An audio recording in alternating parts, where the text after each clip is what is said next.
to input a number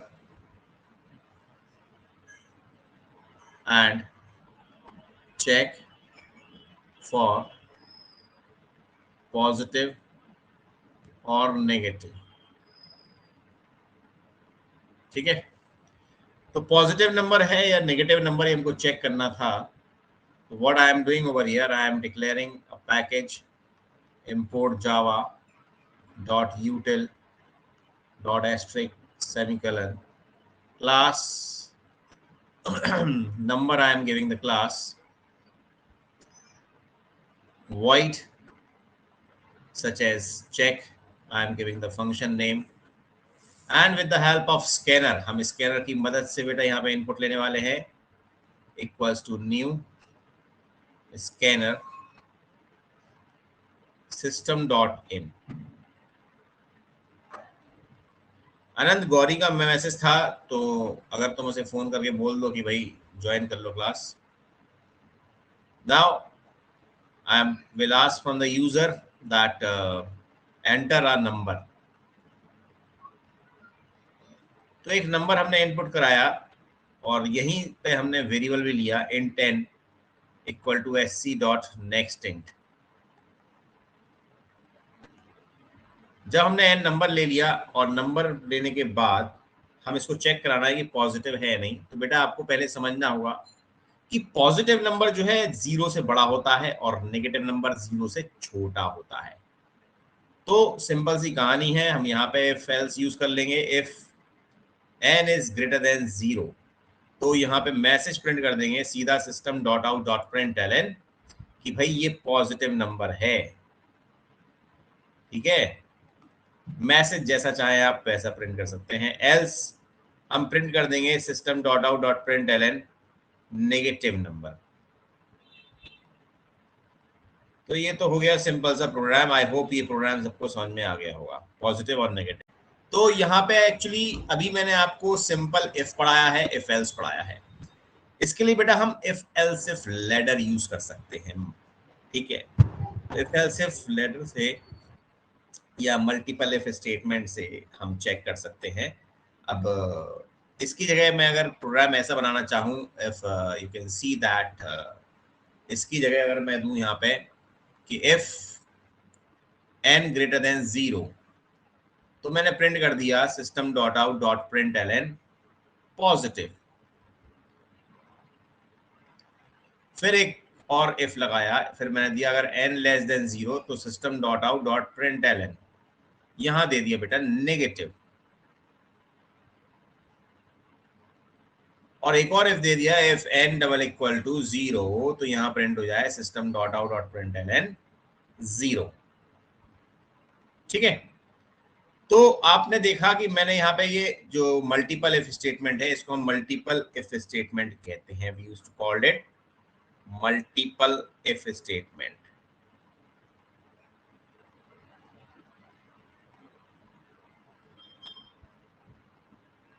That multiple conditions will be checked. पहली if condition check हुई, फिर दूसरी, फिर तीसरी.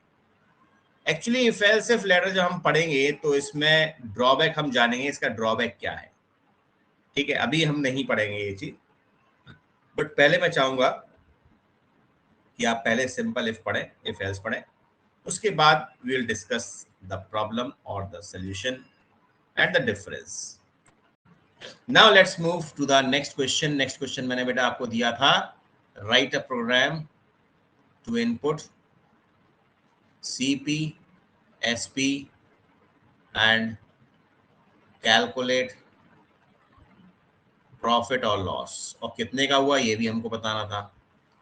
तो लेट्स सी द प्रोग्राम. मैंने एक सिंपल सी क्लास बनाई, आर्टिकल ले लिया. Now I am doing this program with the help of parameterise input void calculate,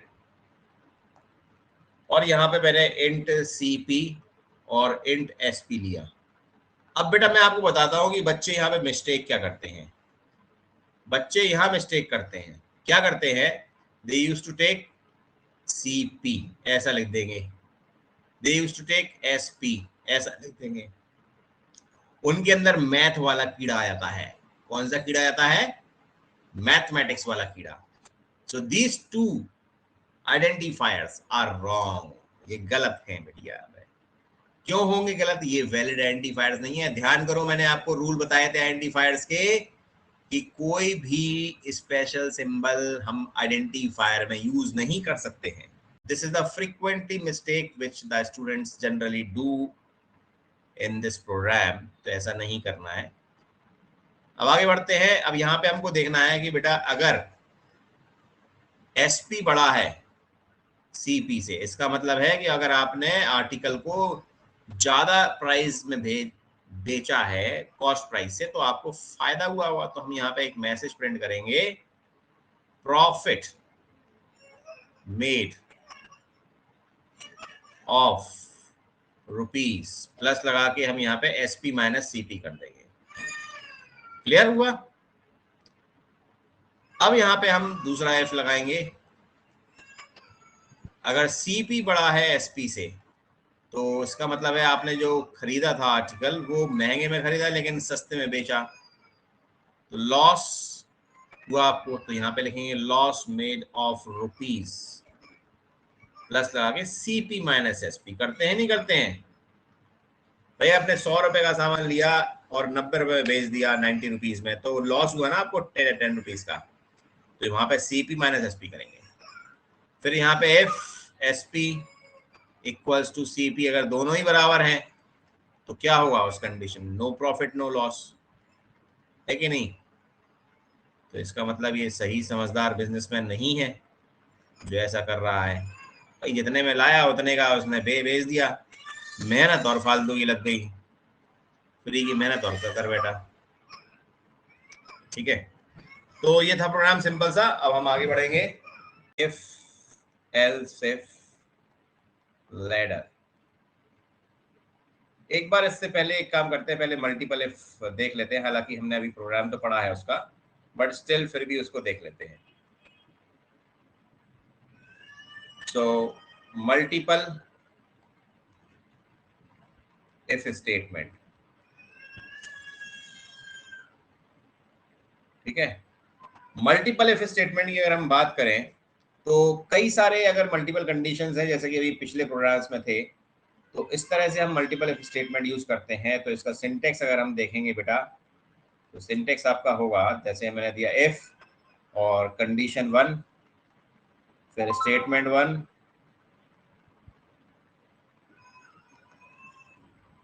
फिर इसके बाद फिर दूसरा इफ दिया हमने, फिर कंडीशन 2, फिर स्टेटमेंट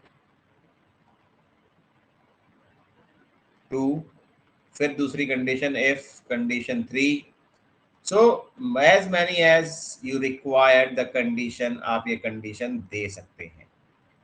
तो बेटा इस तरह से, जैसे यहाँ करली ब्रेस लगाया, अगर तुम्हारा एक स्टेटमेंट है तो करली ब्रेस लगाने की जरूरत नहीं होती है। तो ये आपका मल्टीपल इफ स्टेटमेंट होता है। लेकिन यहाँ पे होता क्या है एक्चुअली, प्रोसेस क्या होती है? अगर आपकी ये कंडीशन ट्रू होगी, इफ इट इज ट्रू, तो क्या होगा? ये स्टेटमेंट आपका एग्जीक्यूट हो जाएगा, isn't it? It will execute. लेकिन कंट्रोल जो है इसको भी चेक करेगा, इसको भी चेक करेगा।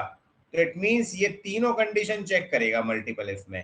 ऐसा नहीं है कि आपका पहली कंडीशन ट्रू हो गई और उसने स्टेटमेंट प्रिंट कर दिया या एग्जीक्यूट कर दिया और सीधा बाहर आ जाए। नो, ऐसा नहीं होगा भैया, ऐसा नहीं होगा मल्टीपल इफ में। तो आपको एक ड्रॉबैक समझ में आया मल्टीपल इफ में? इसमें ड्रॉबैक बेटा ये है कि आपकी सारी कंडीशंस चेक होंगी। सारी कंडीशंस का मतलब है कि कंट्रोल आपका जबरदस्ती ये भी चेक करेगा, ये भी चेक करेगा, ये भी चेक करेगा। अगर पहला ट्रू होता है तो बाकी दो को भी चेक कर रहा है। That means the processing time increases, isn't it? Memory utilisation बढ़ गया है यहाँ पे। तो ये एक मल्टीपल इफ स्टेटमेंट का ड्रॉबैक होता है। इसी ड्रॉबैक को क्लियर करने के लिए we use if else if ladder, समझे? तो here you can see that if else if ladder, if else if ladder भी जो है मल्टीपल कंडीशंस के लिए यूज किया जाता है। it is also used for multiple conditions. तो इसका सिंटेक्स ये है कि हमने दिया इफ, और यहाँ पे दी हमने कंडीशन 1, यहाँ पे दिया स्टेटमेंट, चलो लिख ही देते हैं सीधा, तो स्टेटमेंट 1, फिर हमने दिया एल्स इफ। ध्यान रखें बच्चों, गलतियां क्या होती हैं इसमें, गलतियां बच्चे क्या करते हैं, एल्स यहाँ लिखेंगे और इफ जो है नेक्स्ट लाइन पे लिख देंगे, that is wrong. Statement 2, else if condition 3, statement 3।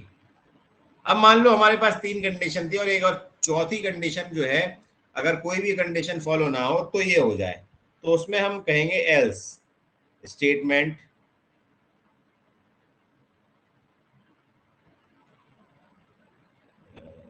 Statement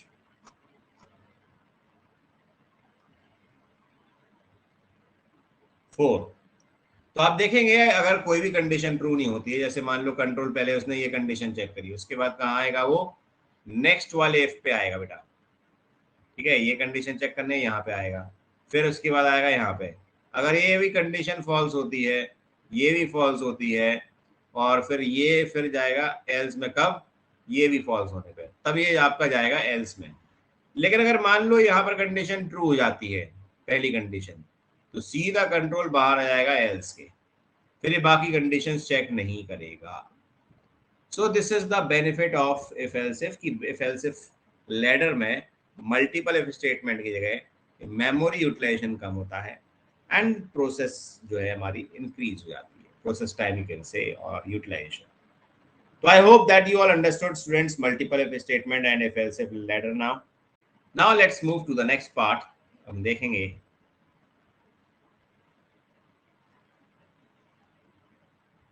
now I'm giving a program of multiple conditions, such as write a program to input the sales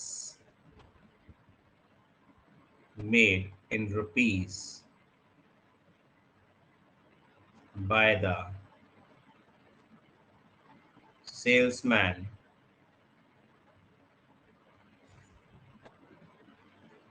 calculate and print his commission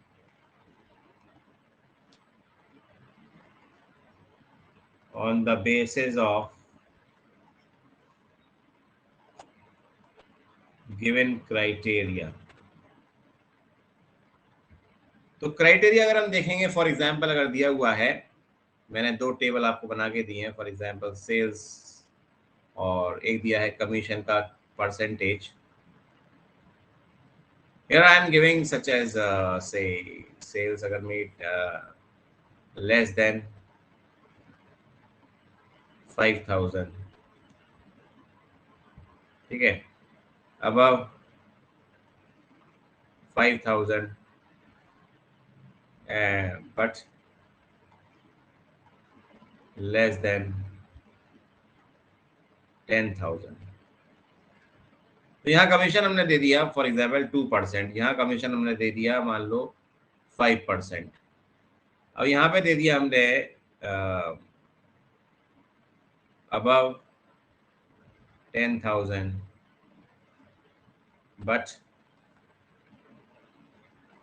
less than 25,000। So here commission we are giving 8%, and above 25,000 से अगर cell है तो उसे commission मिलेगा 15% का। So this is the slab and the criteria which is given to you. Clear? अब एक बार इस प्रोग्राम को देखेंगे बेटा कि कैसे इस प्रोग्राम को सॉल्व किया जाएगा। सबसे पहले मैंने एक पैकेज ले लिया, import java .util .semicolon class मैंने ले लिया सेल्समैन,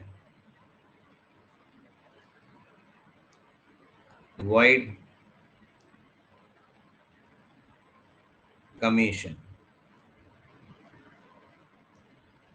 अब यहाँ सबसे पहले तो बेटा स्कैनर ले लें। Scanner SC equals to new scanner system dot in. अब यहाँ पे यूजर से इनपुट लेंगे system dot out dot print ln, enter total sales.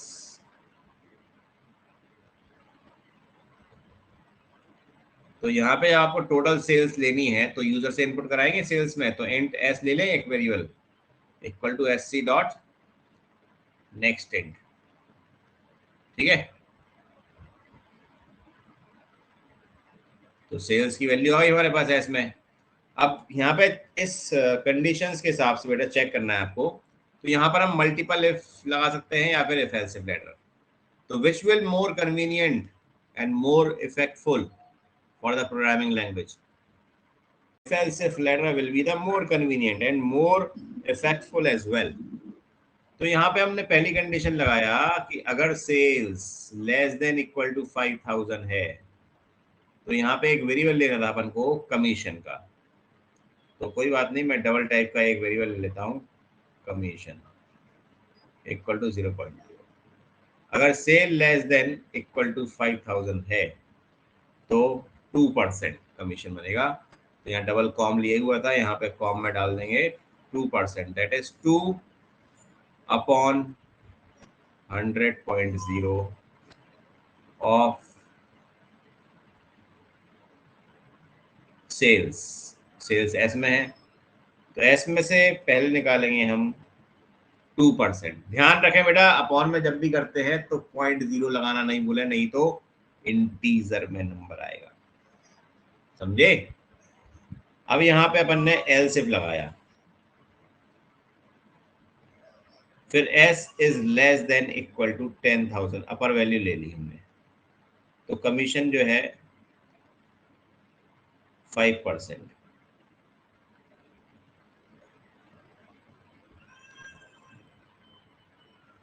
Of sales.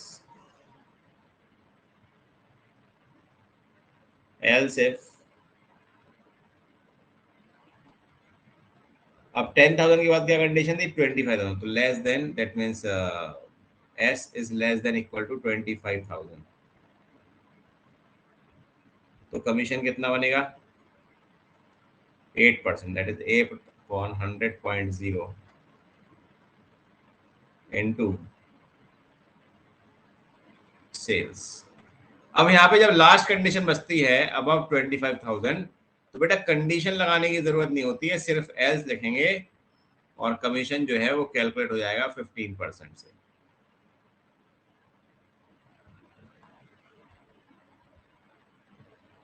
तो इस तरह से हमने कमीशन निकाला और इसको प्रिंट भी करा रहे हैं। अब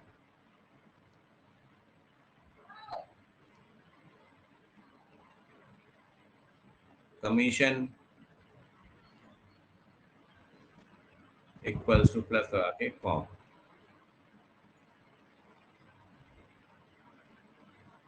ठीक है बेटा, इतना समझ में आ गया ही नहीं आ गया? Okay students, now look one thing over here. इसमें मैं तुम्हें एक चीज समझाना चाहता हूं जो अभी तक मुझसे किसी ने ये डाउट नहीं पूछा, जबकि तुम्हें पूछना चाहिए था।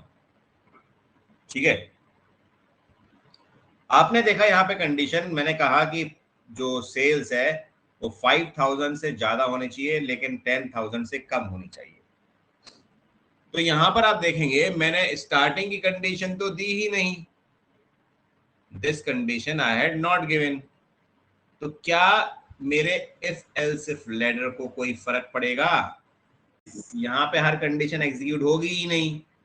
अगर यहाँ पर मैं ये एल्स हटा दूं, ये एल्स मान लो आपने हट गया, ये एल्स हट गया, ये एल्स हट गया, ये तो एल्स चलो रहेगा या हट भी गया, चलो ये एल्स मान भी लिया, तो आप देखोगे तब तो आपको बेटा ये वाली स्टार्टिंग रेंज देनी होती है। लेकिन इफ एल्स इफ में क्या हुआ, अगर मान लो उसकी सेल्स 5,000 से कम है तो बेटा ये एग्जीक्यूट होगा, इसका स्टेटमेंट ये एग्जीक्यूट होगा और सीधा कंट्रोल बाहर चला जाएगा, मतलब ही नहीं है बाकी कंडीशन से।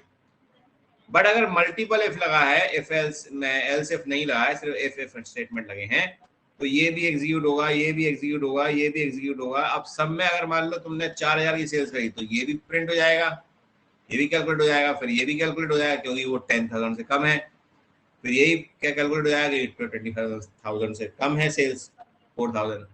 तो एंड में जो होगी कंडीशन वही आपकी एग्जीक्यूट हो जाएगी। तो this is the drawback of multiple if statement. अब आया समझ में ही नहीं आया?